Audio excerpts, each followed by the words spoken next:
L'église, c'est pas un club. Ce qu'on n'aime pas, mon père. Ouais, mais non, mais parce qu'il y a des personnes ici, parfois, qui les aiment pas. Je dis la vérité. Hein. Le Christ, c'est la vérité à la télévision. Je ne viens pas créer des problèmes. Je dis un fait de notre société. Donc, il faut, quand on aime tout le monde. J'ai souvent lu sur des murs ici, qu'on a tapé, que Haïtiens dégagent. Vous voyez? Alors, ce ne sont pas des propos. Quand on est sur une île qui se dit à 90% catholique, c'est pourquoi je disais que les gens, ils sont catholiques dans leur esprit. Ils ne le sont plus dans leur pratique. Parce qu'ils font des choses contraires à ce que l'Église enseigne. Quand on aime tout le monde sans exception. Qu'avez-vous fait, par exemple, de l'étranger? Moi, depuis que je suis en Martinique, je suis étranger, mais je n'ai pas envie de me... comme j'ai toujours dit, je suis étranger, mais je ne suis pas étrange. Mais jusqu'aujourd'hui, je n'ai jamais été reçu par beaucoup de personnes qui ne veulent peut-être pas aussi me recevoir. J'ai dit, mais le Seigneur a dit, et quand j'étais étranger, m'avez-vous reçu?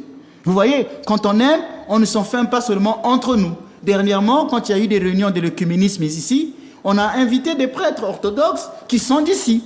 Mais moi, prêtre orthodoxe qui n'est pas d'ici, je n'ai pas été invité. J'ai même vu, je vais créer encore des polémiques et je le dis, j'ai même vu sur un article ici qu'on a écrit « Recteur orthodoxe martiniquais ». J'ai dit ce ne sont pas des propos à tenir. Parce que moi, je suis recteur orthodoxe congolais et qu'il faut dire, il faut préciser la nationalité de l'autre.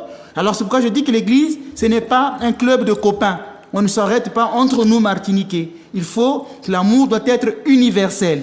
Je vais vous donner un exemple. Par exemple, il y a eu des Guadeloupéens qui étaient très forts en sport, peu importe le sport, et quand ils gagnaient, c'était le français.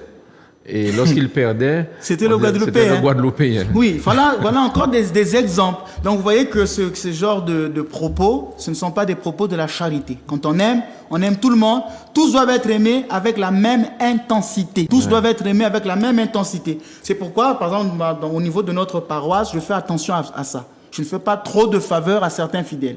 Quand mes fidèles, je fais une faveur à telle personne, j'en fais aussi à d'autres avec d'autres fidèles. Et une fois même aux fidèles, je leur faisais des remarques. Je disais, mais oui, mais vous disiez que vous aimez telle personne plus que les autres. Mais un tel, j'ai fait ceci, un tel, j'ai fait cela. Vous n'avez pas vu ça? Donc vous voyez que quand on aime dans une église, il faut que le prêtre fasse souvent attention à ça, de ne pas trop faire de faveur à certaines personnes. Il faut que l'amour soit tous, on doit tous aimer tout le monde avec la même intensité.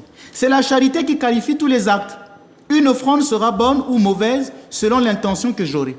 Si par exemple je donne de l'argent à une personne, mais dans le but de la séduire, on n'est plus dans la charité. C'est pourquoi je disais que l'amour, ce n'est pas la charité.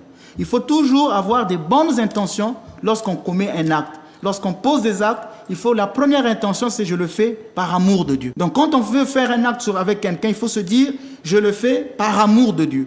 Donc la finalité de tout acte, c'est de voir Dieu dans le prochain et de faire cet acte par amour de Dieu.